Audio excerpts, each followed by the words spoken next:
मैं संजय सर आपको अपने channel PCM by Sanjay sir में स्वागत करता हूं और आप लोगों को धन्यवाद देता हूं। आप मेरे चैनल को देखते हैं, सब्सक्राइब करते हैं, शेयर भी करते हैं, लाइक्स भी करते हैं। मैंने अभी आपको साइंस की बहुत सी जानकारियां दी।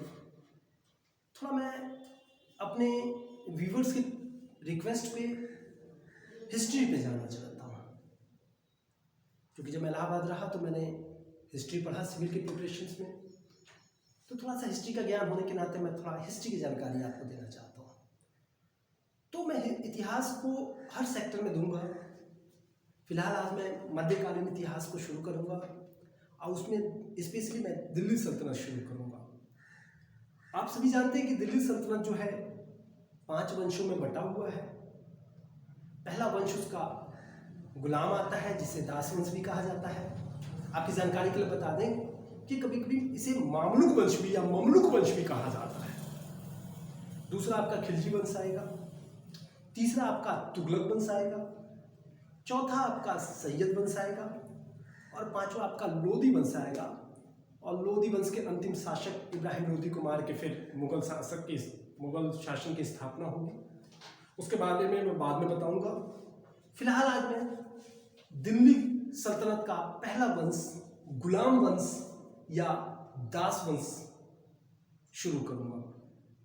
कुछ इतिहासकार, जैसे आप इसको ध्यान से देखें तो गुलाम वंश में विशेष रूप से कुतुबुद्दीन ऐबक जो कि मोहम्मद गौरी के गुलाम थे, इल्तुतमिश जो कि कुतुबुद्दीन ऐबक के गुलाम थे, बलबन जो कि इल्तुतमिश के गुलाम थे।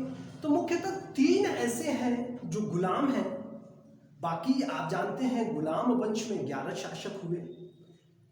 तो बाकी जो शासक हुए 8 वो इनके पुत्र थे या फिर पुत्रियां थी। इसलिए कुछ इतिहासकार इसे मामलुक वंश या ममलुक वंश भी कहते हैं। ऐसा प्रश्न आपके यूपीपीसीएस या यूपीएससी या फिर बीपीएससी में भी पूछा गया है। सबसे बड़ी चीज है कि इनका क्रमबद्ध ज्ञान, 11 शासक जो हुए उनका क्रमबद्ध ज्ञान हमें मालूम होना चाहिए, क्योंकि कभी कभी परीक्षा में क्रमबद्ध करके दे देते हैं कौन सा क्रम सही है। तो उस समय हमें क्रम का याद रखना है। पहला शासक आपका कुतुबुद्दीन ऐबक हो गए, दूसरे आराम शाह हो गए, तीसरे आपके शमसुद्दीन इल्तुतमिश जिसे इल्तुतमिश भी कहा जाता है वो हो गए, चौथे आपके रुकनुद्दीन फिरोज हो गए, रुकनुद्दीन फिरोज के बाद रजिया आ गई, रजिया के बाद आपके बहराम शाह आए, अलाउद्दीन मसूद शाह आए, नासरुद्दीन महमूद शाह आए, बलबन आए, कैकुबाद आए, क्यूमर्स आए। तो ये क्रमबद्ध ज्ञान है। इस क्रमबद्धता को देखते कभी कभी क्रम दे देते हैं, 4 क्रम दे देंगे, कहेंगे कौन सा क्रम सही है। तो गुलाम वंश से जितने प्रश्न प्री में या फिर मेंस की दृष्टि से भी ये कुछ इंपॉर्टेंट है इसमें, जैसे बलबन है, इल्तुतमिश है, कुछ मेंस की दृष्टि से भी इंपॉर्टेंट है। तो ये सब मैंने प्रश्नों को एक जगह इकट्ठा किया है और मैं आपके सामने उन प्रश्नों को देना शुरू करूंगा। गुलाम वंश में मुख्यतः 3 शासक ही प्रमुखतया रहे। जैसे कुतुबुद्दीन ऐबक से कुछ प्रश्न उठ जाते हैं, कुछ आपके इल्तुतमिश से ज़्यादा उठ जा सकते हैं, इल्तुतमिश से कुछ प्रश्न उठते हैं, बलबन से ज़्यादा प्रश्न उठते हैं, बीच में एक रजिया आती है, रजिया सुल्तान, वहाँ से भी कुछ प्रश्न शुरू होते हैं। तो ये गुलाम वंश के संस्थापक रहे आपके कुतुबुद्दीन ऐबक। कुतुबुद्दीन ऐबक के बारे में थोड़ी सी जानकारी मैं आपको देना चाहूँगा। कुतुबुद्दीन ऐबक जो थे 1206 से लेके 1210 तक शासन करते हैं और ये तुर्क जनजाति से थे। ये तुर्क जनजाति से कुतुबुद्दीन ऐबक का संबंध था और इतिहासकार बताते हैं कि निशापुर से किसी काजी ने इनको खरीदा था और काजी से फिर मोहम्मद गौरी ने इनको खरीदा और अपना दास बना के रखा, गुलाम बना के रखा।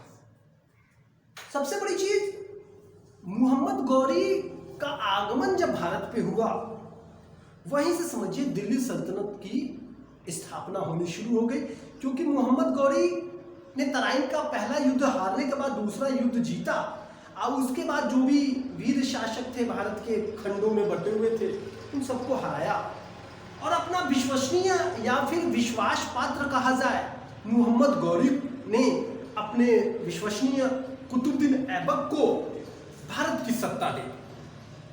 भारत की सत्ता उन्हें क्यों दी गई, इसमें भी कुछ लोग बताते हैं कि जैसे पृथ्वीराज चौहान से गौरी जब हार गए तो बहुत शर्मिंदा हुए, लेकिन कुतुबुद्दीन ऐबक के समझाने पे ही गौरी ने पुनः चढ़ाई की और कुतुबुद्दीन ऐबक की मदद से ही पृथ्वीराज चौहान को उन्होंने हराया था। इस वजह से कुतुबुद्दीन ऐबक को बहुत मानते थे मोहम्मद गौरी। तो उन्होंने कुतुबुद्दीन ऐबक को ही भारत का शासन दे दिया। कुतुबुद्दीन ऐबक ने 1206 में भारत का शासन शुरू किया और इन्होंने अपनी राजधानी लाहौर को बनाया। यानी दिल्ली सल्तनत का पहला शासक कुतुबुद्दीन ऐबक और दिल्ली सल्तनत की पहली राजधानी लाहौर। यह आपका एक प्रश्न बन के यहां से आता है। लाहौर को उन्होंने राजधानी बनाई और वहीं से शासन करना शुरू किया, क्योंकि कोई भी आक्रांता जो था वो पाकिस्तान में पड़ता है इस समय लाहौर, तो उसमें भारत एक हिस्सा होता था, तो कोई भी वहीं से प्रवेश करता था। तो कुतुबुद्दीन ऐबक ने सोचा कि मैं यहीं से युद्ध करके इनको रोक दूंगा और उनका अंदर प्रवेश नहीं करने दूंगा, इसलिए उन्होंने लाहौर को अपनी राजधानी बनाई। दूसरी बात, कुतुबुद्दीन ऐबक ने 4 वर्ष शासन किए और सुल्तान की पदवी धारण नहीं की। ये एक प्रश्न है, कौन सा ऐसा शासक है जिसने सुल्तान की पदवी नहीं धारण की? तो कुतुबुद्दीन ऐबक पहले शासक रहे, क्योंकि उस समय सुल्तान की पदवी धारण करने के लिए खलीफा से परमिशन लेना पड़ता था और कुतुबुद्दीन ऐबक का 4 वर्ष का शासन रहा, तो वो खलीफा से परमिशन नहीं ले पाए और इसलिए उन्होंने सुल्तान की उपाधि धारण नहीं की। अगर आपसे प्रश्न में ये पूछा जाता है कि दिल्ली सल्तनत का पहला शासक जिसने सुल्तान की उपाधि धारण की, तो वो आपका इल्तुतमिश आता है। इल्तुतमिश जो था उसने खलीफा से बाकायदे सुल्तान की पदवी धारण की और दिल्ली सल्तनत पर बैठा। फिर कुतुबुद्दीन ऐबक से एक प्रश्न ये उठ के आता है कि दिल्ली सल्तनत का कौन सा ऐसा शासक है जिसे लाख बख्श के नाम से जाना जाता है? तो मैं आपको बता दूं, वो कुतुबुद्दीन ऐबक ही। कुतुबुद्दीन ऐबक को उसकी दानवीरता के कारण बहुत ज्यादा जाना जाता था और लाखों में दान करता था, इसीलिए उसे एक उपाधि मिली थी लाख बख्श की। बहुत कम समय में शासन करने के कारण कुतुबुद्दीन ऐबक ने बहुत ज्यादा निर्माण तो नहीं किया, लेकिन उसे एक निर्माता के रूप में भी जाना जाता है। उसने 2 मस्जिदें बनवाई। दिल्ली में आपका कुव्वत उल इस्लाम मस्जिद बनवाया, कुव्वत उल इस्लाम मस्जिद बनवाया और अजमेर में 2.5 दिन का झोपड़ा, जो कि एक मस्जिद है। कई बार प्रश्न पूछा गया है 2.5 दिन का झोपड़ा क्या है, तो मैं आपको जानकारी में दे दूं, 2.5 दिन का झोपड़ा एक मस्जिद है। और मैं आपको यह भी बता दूं कि 2.5 दिन का झोपड़ा जो है ये कुतुबुद्दीन ऐबक द्वारा निर्माणाधीन नहीं है, इसका निर्माण इन्होंने नहीं कराया था। चौहान वंश के शासक यहाँ पहले विद्यालय चलाते थे, लेकिन कुतुबुद्दीन ऐबक ने उस विद्यालय को तोड़ा और वहां पे अपना ये मस्जिद बनवाया और उसका नाम रखा 2.5 दिन का झोपड़ा। तो इन्होंने 2 निर्माण कराए, दिल्ली में कुव्वत उल इस्लाम मस्जिद और अजमेर में 2.5 दिन का झोपड़ा। तो ये इनके 2 निर्माण हुए। दूसरी चीज, एक प्रश्न ये बनता है कि कुतुबुद्दीन ऐबक ने दिल्ली में कुतुब मीनार का निर्माण शुरू कराया। प्रश्न को ध्यान से समझिएगा, कुतुब मीनार का जो नींव था वो कुतुबुद्दीन ऐबक ने दिया था। हालांकि बाद में इसे इल्तुतमिश ने पूरा किया, लेकिन शुरुआत कुतुबुद्दीन ऐबक ने किया। चूंकि इनकी मृत्यु हो गई इसलिए इसका निर्माण कार्य पूरा नहीं किया। तो कुतुब मीनार का निर्माण भी शुरू करवाया कुतुबुद्दीन ऐबक ने। एक ये प्रश्न बना आपका। अक्सर प्रश्न आपसे पूछा गया है, यूपीएससी में भी पूछा गया है, देखा है मैंने, कि कुतुब मीनार का निर्माण कुतुबुद्दीन ऐबक ने किसके नाम पे कराया? तो कुतुबुद्दीन ऐबक ने कुतुब मीनार का निर्माण अपने नाम पे नहीं कराया, कुतुब मीनार का निर्माण अपने नाम पर नहीं कराया। एक सूफी संत हुआ करते थे जिनका नाम था कुतुबुद्दीन बख्तियार काकी। क्या नाम था? कुतुबुद्दीन बख्तियार काकी। देखिए मैंने लिखा है, इन्होंने इन्हीं के नाम पे कुतुबुद्दीन ऐबक ने कुतुब मीनार का निर्माण कराया था, शुरू कराया था। निर्माण तो कंप्लीट उसने नहीं कराया। फिर एक अल्प शासन के रूप में इसने जो भी काम किया, एक संस्थापक के रूप में बना, गुलाम वंश का संस्थापक रहा। 1210 की घटना है। कुतुबुद्दीन ऐबक चौगान खेल रहा था। चौगान एक खेल होता है जो घोड़े पर बैठ के खेला जाता है, जैसे आधुनिक पोलो खेल होता है, घोड़े पर बैठ के गेंद को मारा जाता है, उसी प्रकार चौगान एक खेल उस समय होता था 1210 में। कुतुबुद्दीन ऐबक को खेल रहा था और घोड़े से गिरने के नाते अचानक उसे गंभीर रूप से चोट आई और 1210 में उसकी मृत्यु हो गई। तो इस प्रकार गुलाम वंश के संस्थापक कुतुबुद्दीन ऐबक का अंत हो गया और उनके बाद उनका पुत्र आराम शाह जो था वो गद्दी पे बैठा। आराम शाह जब गद्दी पे बैठा तो उसने लाहौर में अपनी राजधानी बनाई और वहां से शासन करना चाहा।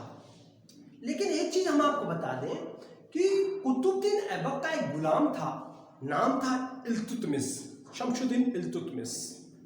उसका गुलाम भी था और उसके गुणों को देखकर कुतुबुद्दीन ऐबक ने अपनी बेटी की शादी भी उससे कर रखी थी। तो इल्तुतमिश उसका दामाद भी था।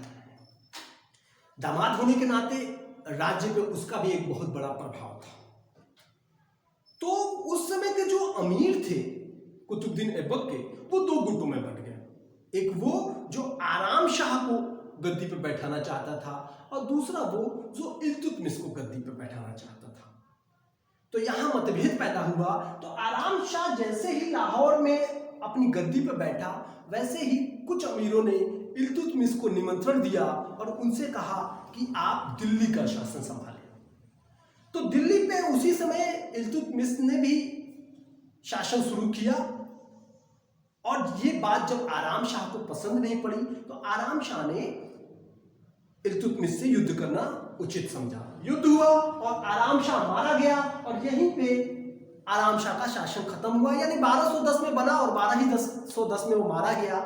इस प्रकार एक छोटा समय अंतराल रहा आराम शाह का। कभी कभी परीक्षा में पूछा भी जाता है कि इल्तुतमिश और कुतुबुद्दीन ऐबक के बीच में एक शासक आया कम समय अंतराल के लिए, तो उसका नाम आराम शाह था। क्रमबद्ध में ये दूसरे नंबर पे आता है। और यहां से जैसे आराम शाह मार दिया गया, हत्या हो गई उसकी, तो उसके बाद इल्तुतमिश का शासनकाल शुरू होता है। प्रश्न अक्सर पूछा जाता है दिल्ली सल्तनत का वास्तविक संस्थापक कौन है? तो मैं आपको बता दूं, संस्थापक तो कुतुबुद्दीन ऐबक है, लेकिन वास्तविक संस्थापक जो है वो है शमसुद्दीन इल्तुतमिश। इसका पूरा नाम शमसुद्दीन इल्तुतमिश है, जो 1210 पे गद्दी पे बैठा और 1236 तक यानी 36 तक उसने शासन किया। इसने शासन को सुदृढ़ करने के लिए बहुत से कार्य किए। आप देख सकते हैं सबसे पहला काम इसने कहा कि इस्लामिक धर्म के जो लोग थे उनको प्रसन्न करना चाहा और उसने खलीफा से परमिशन ली और सुल्तान का पद धारण किया। तो इसका मतलब दिल्ली सल्तनत में पहला शासक जिसने सुल्तान का पद धारण किया वो था इल्तुतमिश, जिसने खलीफा से परमिशन लेके सुल्तान का पद धारण किया। इसे वास्तविक संस्थापक भी कहा जाता है।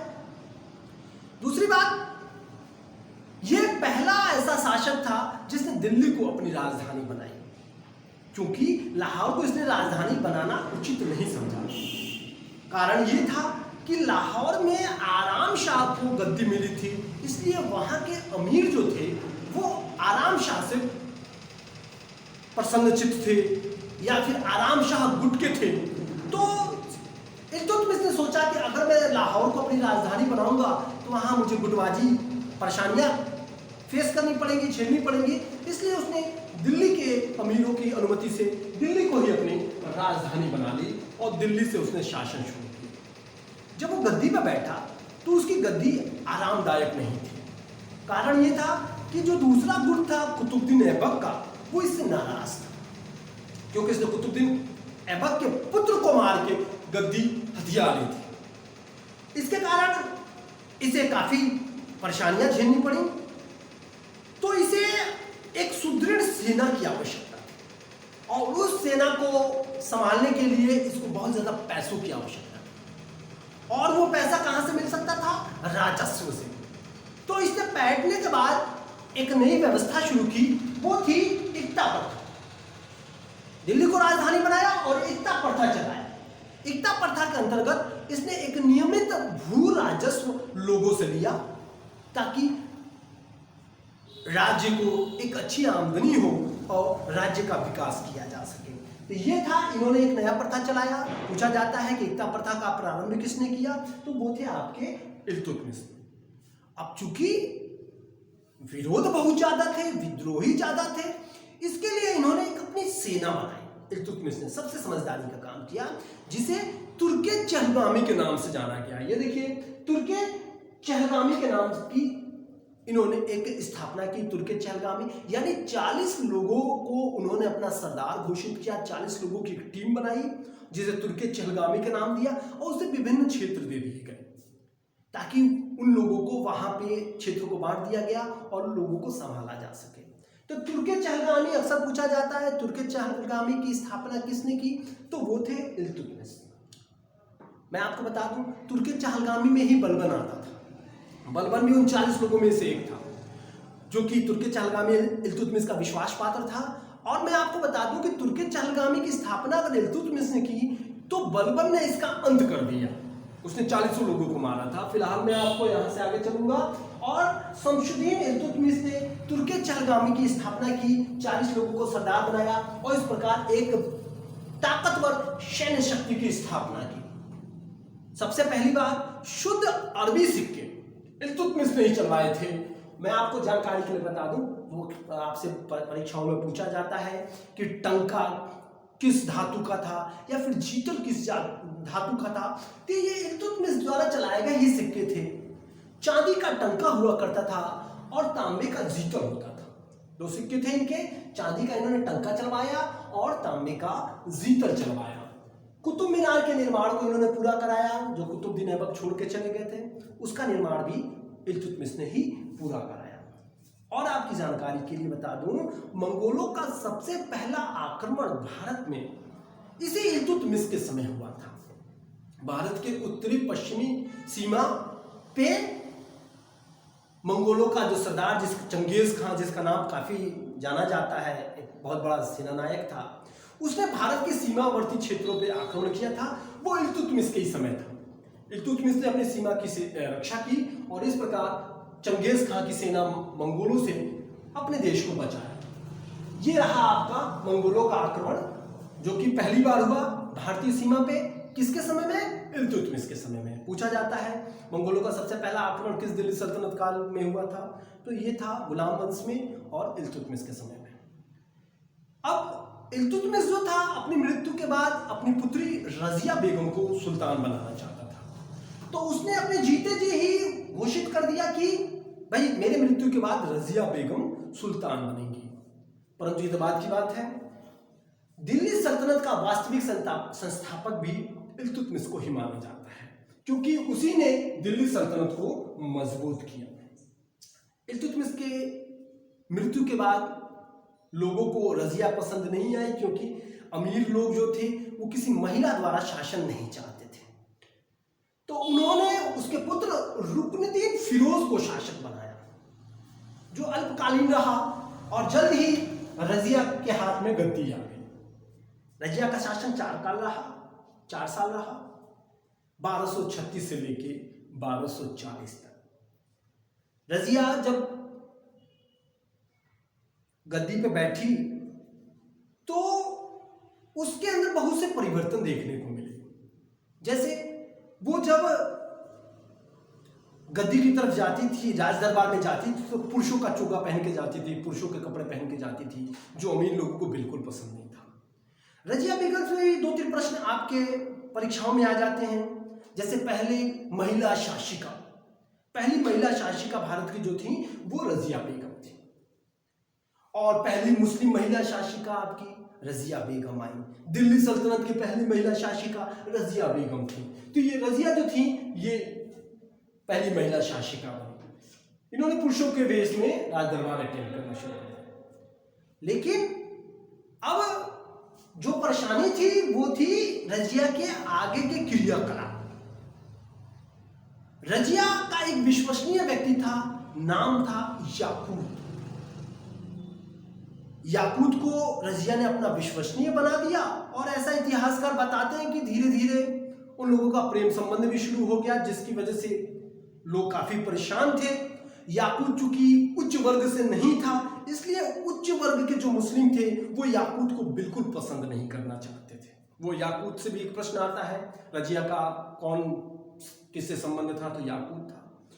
रजिया ने गलती कर दी कि अश्वशाला को उसे अध्यक्ष बना दिया। अश्वशाला का अध्यक्ष एक महत्वपूर्ण पद था, और जब उन्होंने याकूत को दिया तो इससे मुस्लिम नाराज हो गए और यहां से उसके विरोध में कार्य शुरू हो गए अश्वशाला का प्रधान बनाने के बाद। तो जो मुस्लिम अमीर वर्ग जो था, जो रजिया से नाराज था, तो उन्होंने भटिंडा के सूबेदार, उसमें अल्तुनिया थे, भटिंडा के सूबेदार अल्तुनिया, उनको निमंत्रण दिया कि वे रजिया पे आक्रमण करें और रजिया का शासन समाप्त करें। यह भी एक प्रश्न बनता है कि किस शासक ने, किस सूबेदार ने, कहां के सूबेदार ने रजिया पे आक्रमण किया था। तो इसका सीधा जवाब आपका भटिंडा है। भटिंडा के सूबेदार थे, नाम था अल्तुनिया। इन्होंने दिल्ली पे आक्रमण कर दिया। जब इन्होंने दिल्ली पे आक्रमण किया तो रजिया से युद्ध हुआ और उसमें अल्तुनिया ने याकूत की हत्या कर दी और रजिया को बंदी बना लिया। रजिया बंदी बन गई दिल्ली से, फिर इनको भटिंडा की तरफ लेके चल दिया। अब यहां दो घटनाएं घटित हुई। देखिए, जब याकूत की मृत्यु हो गई तो रजिया ने कूटनीति का प्रयोग किया और अल्तुनिया से शादी कर ली। लेकिन उस समय दिल्ली का दरबार खाली पड़ा था, तो अल्तुनिया के साथ ये चली गई भटिंडा और दिल्ली का दरबार खाली पड़ा था, तो वहां पे बहराम शाह जो था, रजिया का भाई, वो गद्दी पर बैठ गया। नया शासक बन गया बहराम शाह और रजिया बंदी हो गई। लेकिन भटिंडा में जाने के बाद उन्होंने अल्तुनिया से शादी कर ली। अब अल्तुनिया और रजिया फिर से एक हो गए और उन्हें दिल्ली की सत्ता फिर से सताने लगी। तो उन्होंने दिल्ली पे बहराम शाह के ऊपर आक्रमण करने के बारे में सोची, उसकी हत्या करने के बारे में सोची। परंतु जब ये लोग दिल्ली की तरफ पलायन किए, दिल्ली की तरफ चले, तो रास्ते में ही इन दोनों की हत्या कर दी गई। इतिहासकारों में थोड़ा मतभेद है। कुछ लोग कहते हैं कि बहराम शाह ने उसकी हत्या करा दी और कुछ लोग कहते हैं कि रास्ते में मिले डकैतों से युद्ध करते समय रजिया बेगम और अल्तुनिया की हत्या हो गई। फिलहाल रजिया से जो प्रश्न उठते थे वो याकूत से संबंधित थे, भटिंडा के सूबेदार अल्तुनिया से संबंधित थे। रजिया पहली महिला शासिका थी, तो ये कुछ प्रश्न रजिया से भी उठते हैं। गुलाम वंश में 2-3 भागों से प्रश्न उठते हैं, जैसे इल्तुतमिश से उठेगा, कुतुबुद्दीन ऐबक से उठेगा, आपका रजिया से उठेगा। अधिक प्रश्न बलबन से हैं। बाकी ये जो शासक है बहुत ज्यादा महत्वपूर्ण नहीं है। तो बहराम शाह शासक बने 1240 से लेकर 1242 तक। कोई कार्य इनका नहीं है, कोई प्रश्न इनसे नहीं बना, कोई प्रश्न पूछा भी नहीं गया। छोटे समय के लिए 2 साल के लिए आए। उसके बाद अलाउद्दीन मसूद शाह कुछ समय के लिए शासक बने 42 से लेकर 46 तक। अलाउद्दीन मसूद शाह के बाद नासरुद्दीन महमूद शाह बने। इन्होंने एक समय लिया 1246 से लेकर 1266 तक इन्होंने शासन किया। नासरुद्दीन महमूद शाह, नासरुद्दीन महमूद शाह के बारे में ऐसा कहा जाता है कि वो अपनी अंतिम अवस्था में इस कंडीशन पे आ गए कि अपना खर्चा चलाने के लिए उन्हें टोपी सिलना पड़ा।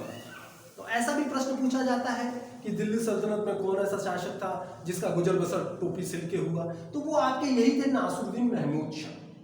नासरुद्दीन महमूद शाह, इनकी हत्या करके आपके बलबन ने गद्दी हथियाई और यहीं से दिल्ली सल्तनत को फिर से एक मजबूत शासक मिला।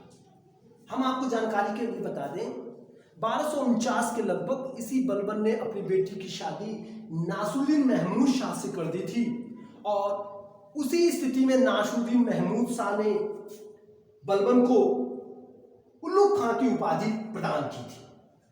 उल्लू खां की उपाधि प्रदान करने से, ये देखिए उल्लू खां की उपाधि उन्होंने दी।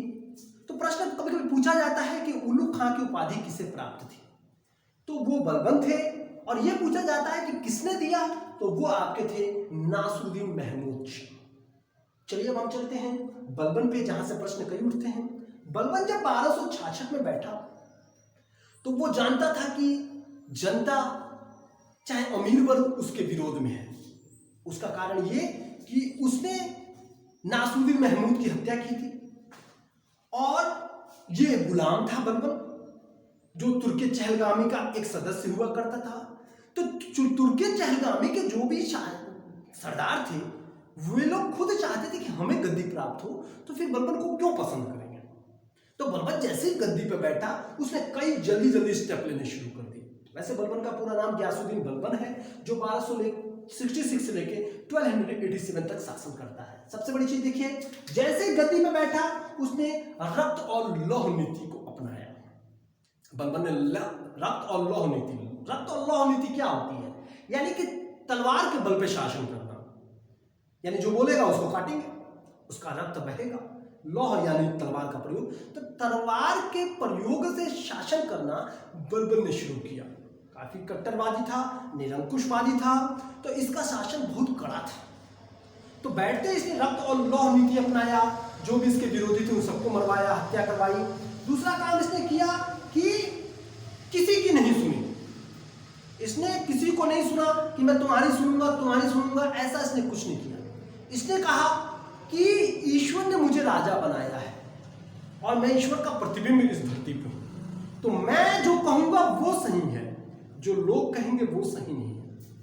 तो इसने सबसे बड़ी बात कि अपने दरबार में निरंकुशता सिद्ध किया। निरंकुशता का मतलब होता है कि अपने दरबार में सिर्फ अपनी सुनना, जनता के नहीं सुनना, इसके ऊपर कोई अंकुश ना हो, वो निरंकुश था। तो ये किसी की नहीं सुनता था, ये अपना शासन करता था, जो इसको सही लगता था वो करता था। राज्य हेतु यदि किसी की हत्या करनी पड़ती थी तो उनकी हत्या भी कर देता था। क्योंकि ईश्वर का प्रतिबिंब अपने आप को कहता था, इसलिए इसने एक उपाधि धारण की। पूछा जाता है आपसे, जिल्ले अल्लाह की उपाधि किसने धारण की? प्रश्न में पूछा गया है, प्रश्नों को ध्यान से देखेंगे। मैंने वही चीज ली है जो प्रश्न है, मैंने फालतू चीजों को नहीं लिया है, काम की चीजों को लिया है, जो आपको परीक्षा की दृष्टि से इंपॉर्टेंट है, जो प्रश्न बन सकते हैं किसी भी परीक्षा में। तो बलबन ने जिले अल्लाह की उपाधि धारण की, जिसका मतलब होता है ईश्वर का प्रतिबिंब, यानी ईश्वर के बाद इसका स्थान, इसने किसी और को अपना स्थान नहीं दिया। तो इसने जिले अल्लाह की उपाधि धारण की और इसने सबसे पहले इसका विरोध जो तुर्के चहलगामी करते थे, जिसका ये भी कभी सदस्य हुआ करता था, उसको समाप्त करा दिया। मैंने अभी कुछ देर पहले बताया कि इल्तुतमिश ने तुर्के चहलगामी की स्थापना की और बलबन ने इसको समाप्त कराया। परीक्षा में पूछा जाता है कि तुर्के चहलगामी की स्थापना किसने की? तो इल्तुतमिश ने। और तुर्के चहलगामी को समाप्त किसने किया? तो बलबन ने। तो ये पॉइंट एक आपका उठ के जाता है तुर्के चहलगामी का। इसने देखा कि इसका विरोध ज्यादा है, इस वजह से इसने अपनी सेना को मजबूत किया और सेना को मजबूत करने के लिए इसने एक नया विभाग बनाया जिसे दीवाने अर्ज कहा गया। यानी आपसे प्रश्न ये पूछा जाता है कि दिल्ली सल्तनत में दीवाने अर्ज की स्थापना किसने की?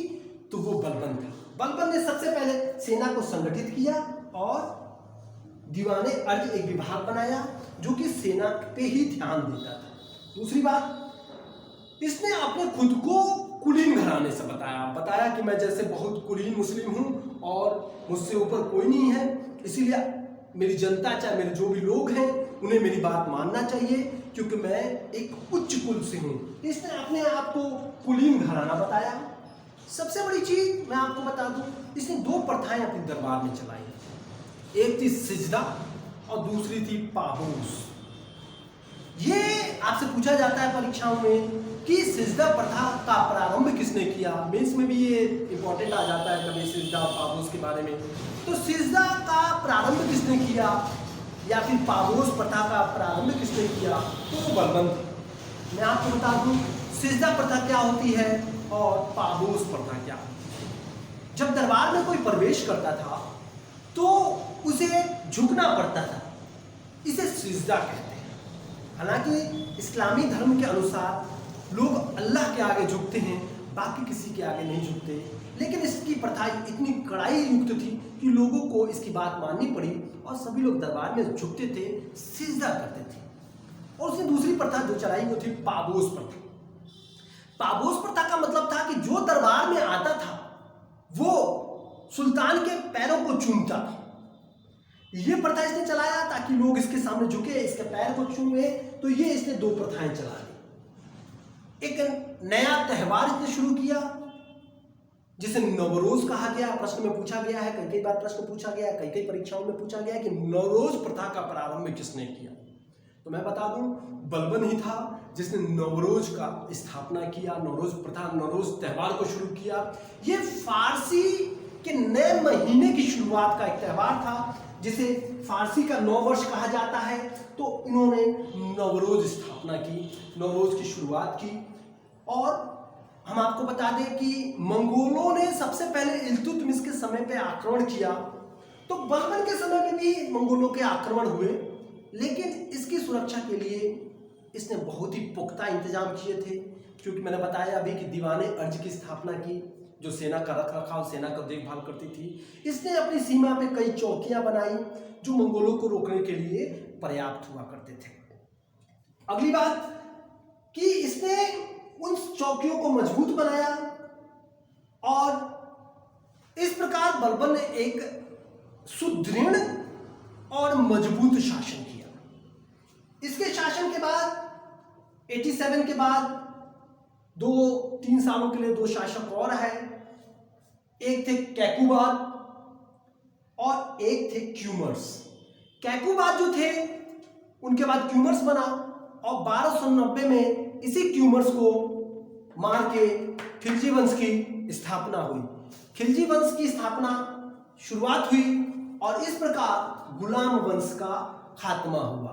तो आपने देखा गुलाम वंश जो था वो 1206 से लेके 1290 तक चला और किसी भी परीक्षा में जो प्रश्न इसमें से उठे वो उठे कुतुबुद्दीन ऐबक से, इल्तुतमिश से, 2-4 प्रश्न रुकनुद्दीन, 2-4 प्रश्न आपके रजिया से और बाकी जो अधिक से अधिक प्रश्न थे वो बहराम शाह से थे।